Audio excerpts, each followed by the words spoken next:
금요일 저녁에 오신 사랑하는 성도 여러분들 진심으로 환영하고 축복하고 우리 주님의 귀한 말씀의 은혜가 있게 되기를 주님의 이름으로 간절히 축원을 드립니다. 어느 유대교 회당에서 어떤 랍비가 혼자 이제 그 건물에 이제 3층이 있는데 그 3층에서 성경을 연구하고 또 공부하고 있었습니다. 그런데 이제 회당이다 보니 여러 사람이 이제 왔다 갔다 하기 마련이거든요. 그런데 어떠한 약간 정신이 부족하고 혹은 또 조금 이상한 사람이 그 회당 안에 들어온 겁니다. 그런데 랍비가 있는 그 3층까지 올라가더니 갑자기 칼을 꺼내요. 이 랍비를 협박합니다. 내가 하나님의 사람이냐? 라고 말하며 그렇다면 네가 정말 하나님의 사람인 것을 나한테 증명해 보여라. 만약에 3층에서 뛰어내려가지고 내가 아무 다치지도 않고 내가 정말 하나님의 사람이라면 천사들이 와서 너를 보여줄 거니까 3층에서 한번 뛰어내려라! 라고 이렇게 얘기하는 겁니다. 그러자 랍비가 이제 3층에서 창밖을 딱 내려봤는데 높아도 너무 높은 거예요. 3층은 3층인데 좀 높은 3층인 거죠. 그래서 하나님께 지혜를 달라고 기도했습니다.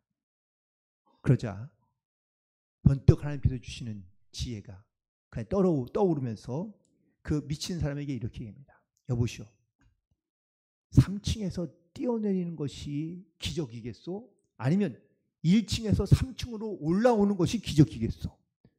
생각해 보니까 뛰어내리는 것보다 1층에서 3층으로 뛰어오르는 것이 더 큰 기적인 것 같다는 생각이 들었어.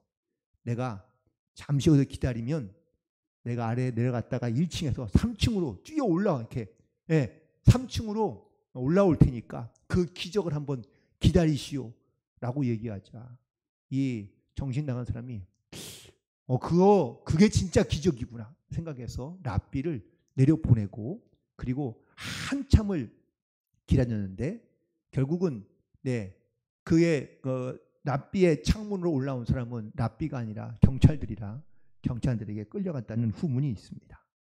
여러분, 지혜와 지식이 다르죠? 같은가요? 다르죠. 성장과 성숙도 마찬가지라고 생각합니다. 성장과 성숙이 같은 단어일까요? 당연히 다르죠.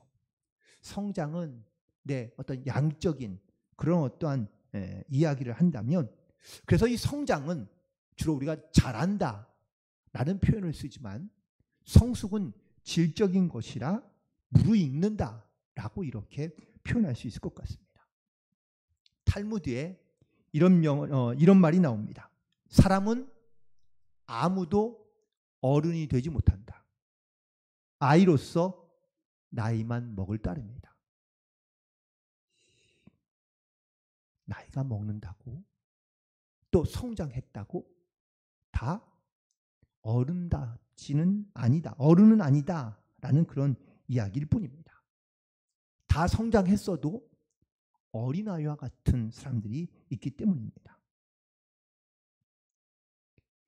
얼굴에 주름이 깊게 있지만 아이 같은 물론 그 아이 같은 마음을 순수하다라고 표현하기도 하겠지만 할 수 있겠지만 그 어린아이와 같은 마음이 생각이 그 사람의 인격을 성숙하게 하는 것은 아니라는 것이죠. 신앙은 어떻습니까? 신앙도 성장할 수 있습니다. 성경을 배우고 말씀을 좀 더 알아가고 또 교회 생활에 이력이 붙고 직분도 생기고 그러면서 어떤 자기가 알고 있는 것 혹은 자기의 어떤 이러한 그 권한들이 많아지는 것을 성장이라고 표현할 수 있지만 성숙은 좀 다른 의미이지 않을까요? 성숙함이란 그에게서 그리스도를 닮은 또한 그리스도와 같은 그런 향기를 풍겨내는 삶을 우리가 성숙한 삶이라고 이야기할 텐데 바울이 고린도 교회 교인들에게 이렇게 이야기합니다. 고린도후서 2장 14절로 16절에 있는 말씀 가운데 보면 항상 우리를 그리스도 안에서 이기게 하시고 우리로 하여금 각처에서 그리스도를 아는 냄새를 나타내시는 하나님께 감사하노라. 우리는 구원받은 자들에게나 망하는 자들에게나 하나님 앞에서 그리스도의 향기니 이 사람에게는 사망으로부터 사망에 이르는 냄새요 저 사람에게는 생명으로부터 생명에 이르는 냄새니 누가 이 일을 감당하리요? 라고 반문하고 있습니다. 신앙이 성장할 수는 있지만 성장한 것이 성숙한 것은 아닐 수 있다는 겁니다. 그런데 우리는 안타깝지만 주변에서 성숙하지 못한 신앙인의 모습을 우리는 자주 볼 수 있습니다. 교회는 오래 다녀서 직분은 있지만 또 봉사도 많이 하고 맡은 일도 많이 있지만 하지만 안타깝게도 그의 모습에서는 그의 삶에서는 그리스도의 향기가 잘 맡아지지 않는 겁니다.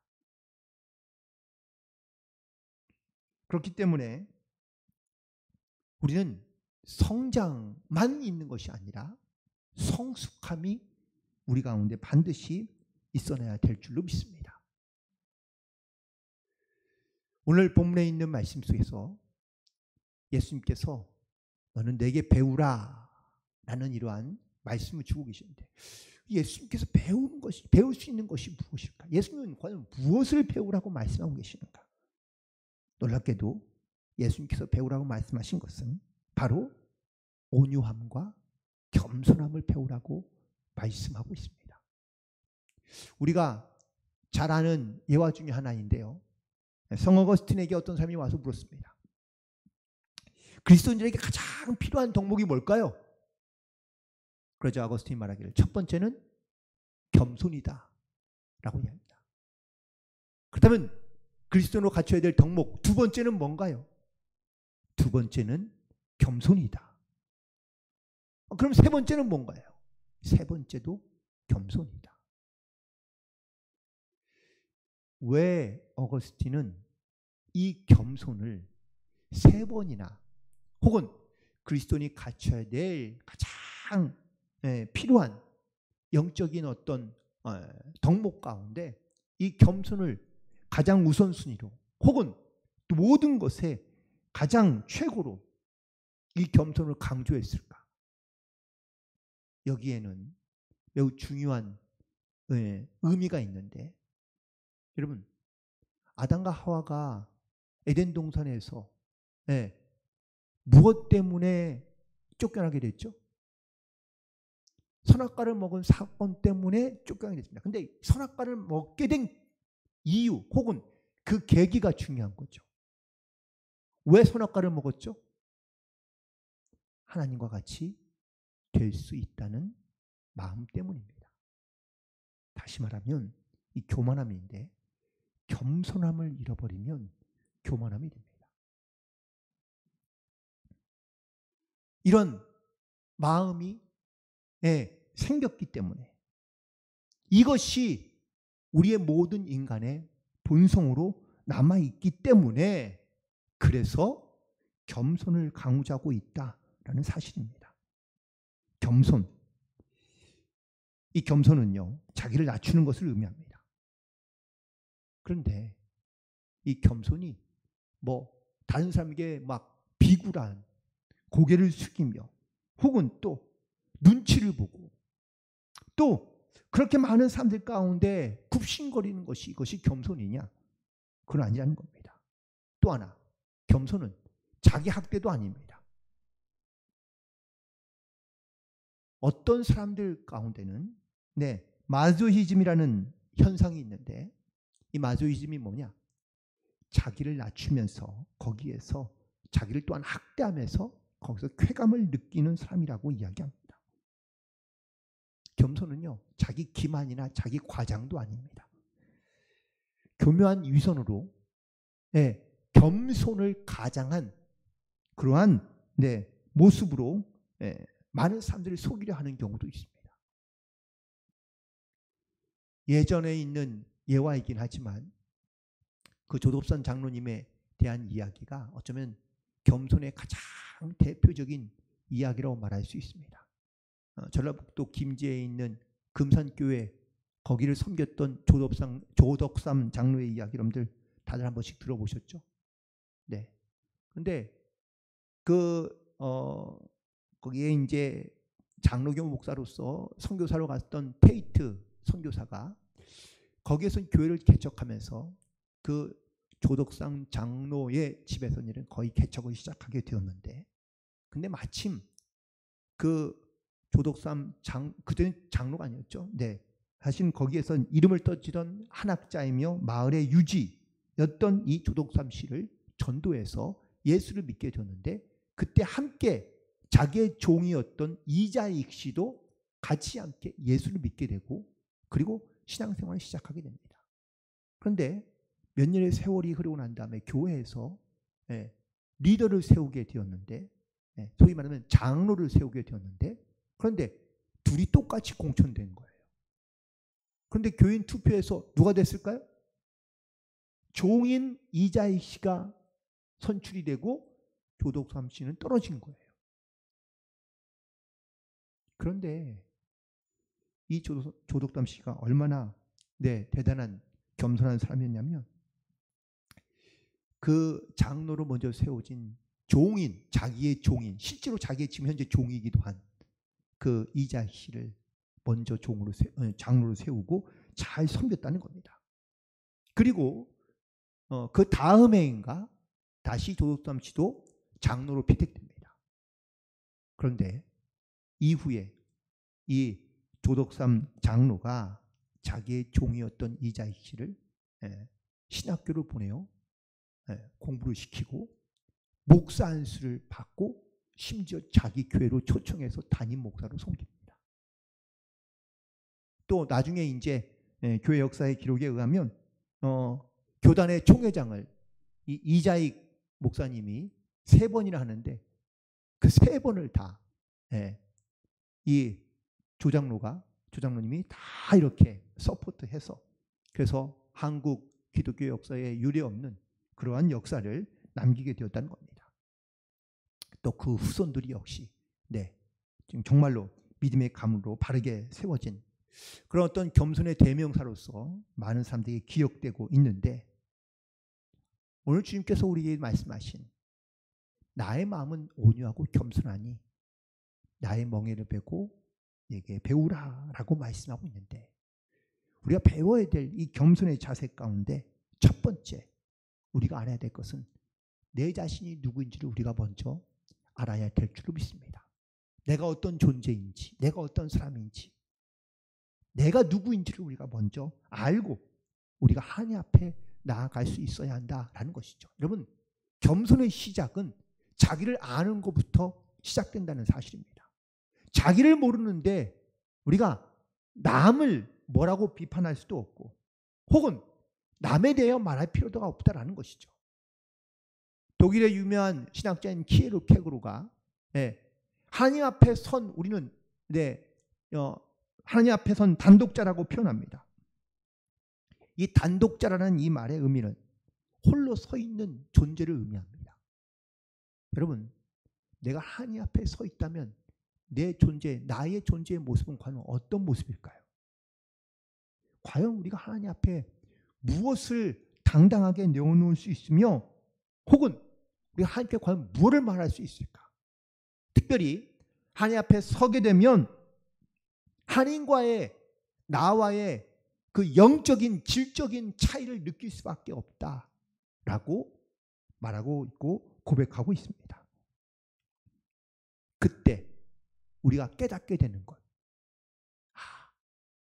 하나님 앞에 서 있는 나는 죄인이구나 라는 것을 가장 먼저 깨달을 수밖에 없다라는 겁니다. 그래서 누가복음 5장에서 베드로가 예수님의 말씀을 듣고 그물을 던져 많은 고기를 잡았지만 예수님 앞에 서게 되니까 너무나 다른 질적인 영적인 차이를 느낄 수밖에 없는 거예요. 자기는 돌아보니 자기는 누구예요? 죄인인 거고, 예수님은 자기의 죄를 다 알고 있고 보고 있는 그러한 메시아로 볼 수밖에 없는 겁니다. 그러니 베드로가 예수님 앞에 무릎 꿇고 엎드려 고백한 게 뭐예요? 나는 죄인입니다. 누가복음 5장 8절에서 베드로가 고백했던 고백인 것이죠. 또 하나, 우리가 욥을 잘 아는데, 욥이 물론 하나님께 인정받는 그런 의인이었던 것은 분명한 사실이지만 그가 많은 시험과 고난을 당하면서 스스로 자기 안에 감추어지고 혹은 깨닫지 못했던 자기의 진짜 모습을 많이 발견하게 됩니다. 그러면서 그가 겸손하게 이 고난과 그러한 또한 고난을 그가 받아들이는 것이 아니라 하나님 앞에 자기의 고난이 무엇 때문인지, 이 고난의 이유가 무엇인지를 따지기 시작하죠. 물론 욥의 고백 가운데 보면 이랬다 저랬다 사실 오락가락하고 있는 모습을 우리는 성경에서 많이 볼 수 있습니다. 그런 가운데 하나님이 이 욥과 마주해서 대화하시기 시작합니다. 그러고 난 다음에 욥이 하나님과의 대화를 통하여 하나님과를 마주하게 되자, 하나님 앞에 서게 되자 욥이 고백한 고백이 여러분들 무엇인지 기억하시죠? 욥기 42장 5절과 6절에 있는 고백입니다. 주여, 주께 대하여 내가 귀로만 들었사오나 이제는 눈으로 주를 배웁니다. 그러므로 내가 스스로 거두어 드리고 티끌과 죄 가운데서 회개하나이다 라고 고백하고 있습니다. 여러분, 우리가 하나님 앞에 서 있으면 내 자신이 어떤 존재인지를 명확하고 분명하게 깨닫고 우리가 주님 앞에 나아가야 될 줄로 믿습니다. 아브라함도 하나님 앞에 물론 하나님의 부르심을 받고 그가 순종하며 나아가지만 그가 정말 하나님 앞에 인정받는 의로운 사람이라고, 믿음의 조상이 될 만한 사람이라고 칭찬받기까지 수많은 과정과 역경을 통하여 그의 신앙이 성숙해지기까지는 많은 시간과 많은 세월이 필요했던 것을 알 수 있습니다. 후에 이 아브라함이 하나님 앞에 섰을 때에 자기의 존재가 어떤 존재인지를 그가 이렇게 고백하고 있는데, 창세기 18장 27절에 있는 말씀 가운데 보면 아브라함이 대답하여 이르되 나는 티끌이나 죄와 같사오니 감히 주께 아래입니다 라고 고백하고 있습니다. 자기의 존재가 뭐 같다는 거예요? 티끌, 죄, 먼지, 흙과 똑같다는 거예요. 이런 영적인 차이를 우리가 깨달을 수 있어야 우리가 주님 앞에 겸손하게 나아갈 수 있는 줄로 믿습니다. 사도 바울도 예수님 만나기 전에는 어떤 사람이었죠? 교만한 사람이었죠. 교만함에 극치를 달리고 있는 사람 중에 한 사람이었다고 해도 과언이 아닐 겁니다. 그런데 예수님을 만나고 난 다음에 그가 성령도 체험하고 또 그의 신앙도 성장하게 됩니다. 그런데 신앙의 성장만 있었을 때는 주변 사람들과 쉽게 다투는 일이 많았습니다. 그 대표적인 예 중에 하나가 바나바와 싸운 거예요. 서로 복음 전하고 말씀 전하고 전도하는, 같은 동역자였는데 왜 싸웠을까요? 이리로 가야 된다, 저쪽으로 가야 된다. 서로 가고자 하는 방향이 달랐던 거예요. 전도의 방향이, 가고자 하는 지역이. 그래서 서로 헤어진 겁니다. 여러분, 성숙이 있기 전에는, 성장만 있을 때에는요, 죄송하지만 분쟁도 다툼도 싸움도 일어날 수 있습니다. 그런데 성숙함이 있고 나면 달라질 수밖에 없는 거예요. 바울이 어떻게 달라졌을까요? 고린도전서 15장 9절에 있는 말씀에 보면 나는 사도 중에 지극히 작은 자라고 고백합니다. 신앙이 성숙하고 나니까 자기가 모든 사도들의 가운데 가장 늦게 된 사람 중에 한 사람이잖아요. 그 어떤 시간의 차이뿐만 아니라 영적인 어떤 자기의 모습을 봤을 때에 내가 가장 부족한 자였구나 라는 것을 깨닫고 고백한 것이 바로 난 사도 중에 지극히 작은 자라는 고백이었습니다. 그런데 시간이 좀 지나고 난 다음에 또 영적인 성숙이 있게 되자 또 다른 고백이 있는데, 에베소서 3장 8절에 있는 말씀에 보면 모든 성도 중에 지극히 작은 자보다 더 작은 자라고 자기를 고백하고 있어요. 사도급으로 자기를 봤는데 신앙이 성숙해 나니까 이제는 그것도 아닌 거예요. 사도도 아니고 그냥 모든 성도들 가운데 내가 그 작은 자들 가운데서도 더 작은 자가 바로 나구나 라는 것을 바울이 깨닫게 되고 고백하게 됩니다. 그런데 여기서 멈춘 것이 아니라 그의 말년에, 인생의 말년쯤에 신앙의 어떤 영적인 깊이와 성숙함이 더 깊어지게 되자 자기의 영적 아들인 디모데에 보낸 편지에는요, 이렇게 기록하고 있습니다. 디모데전서 1장 15절. 내가 죄인 중에 괴수다. 성도도 아니고 죄인들 가운데, 그 모든 죄인들 가운데 내가 제일 괴수와 같다, 대장과 같다, 큰 사람이다 라고 이렇게 말하고 있는 것을 느낄 수 있습니다. 여러분, 우리가 하나님을 알면 알수록, 하나님과의 영적인 교제가 깊어지면 깊어질수록 우리가 이렇듯 자기를 하나님과의 영적인 질적인 차이를 느끼면 느낄수록 우리가 고백할 수 있는 고백은 나는 정말 하나님 앞에 설 수 없는 죄인이구나.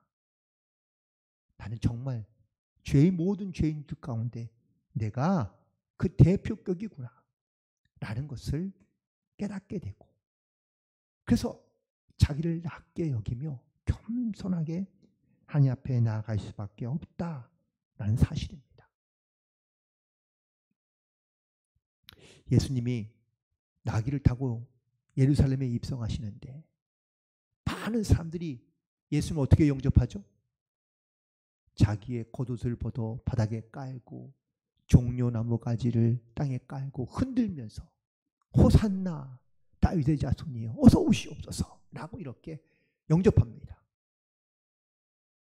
그런데 이때 교만으로 가득한 한 짐승이 있으니 나귀 새끼입니다. 야, 사람들이 날 보고 경배하네. 야, 사람들이 날 이렇게 환영하네. 나귀 새끼는 사람들이 자기를 영접하고 자기를 환대하고 자기를 높여주는 줄 착각했다는 겁니다.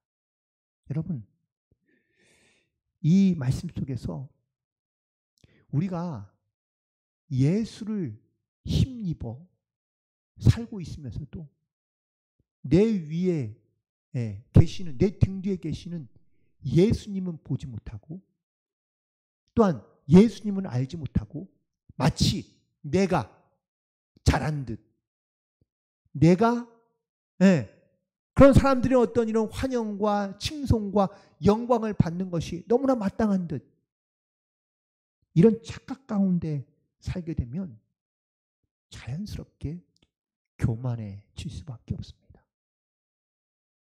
예수님이 이 땅 가운데 오셔서 육신의 모습을 입고 이 땅 가운데 오셨습니다.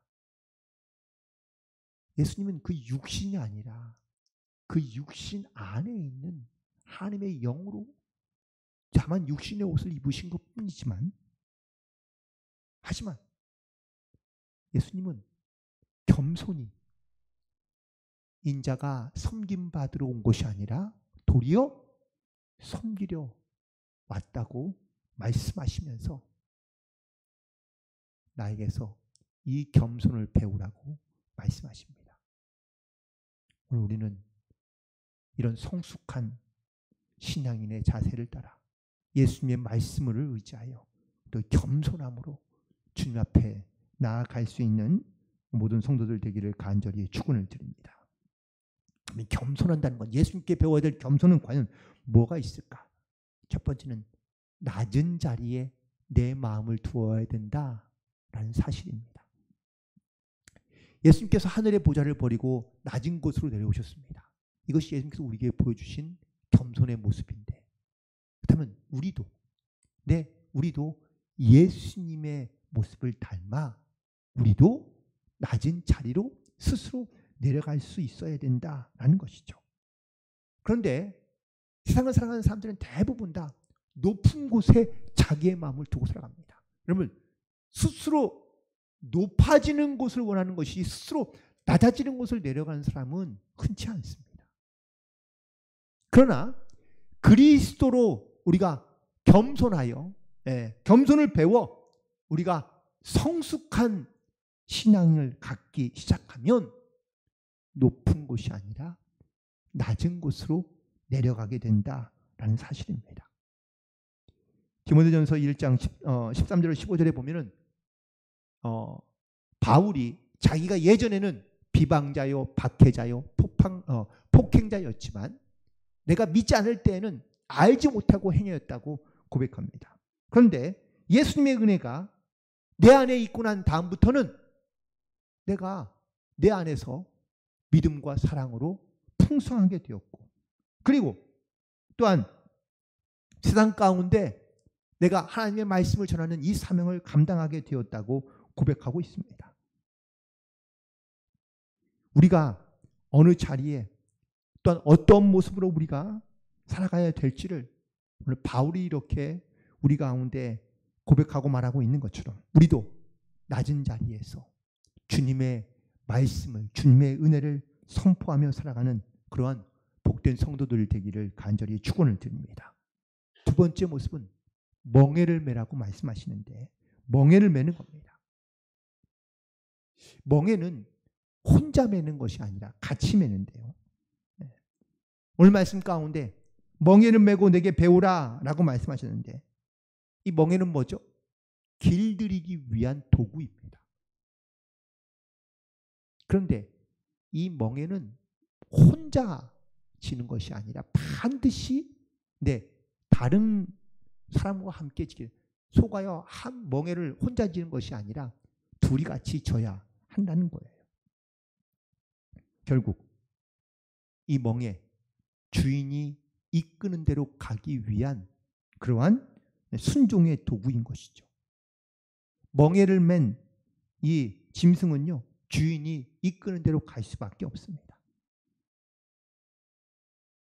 결국 우리도 주님께서 쓰시고자 하는 대로, 주님께서 원하시는 대로 우리가 그 멍에를 메고 순종함으로 나아갈 수 있어야 우리가 성숙한 그런 성도로서 이 땅 가운데 살아갈 수 있다라는 것을 말씀하고 있는 겁니다.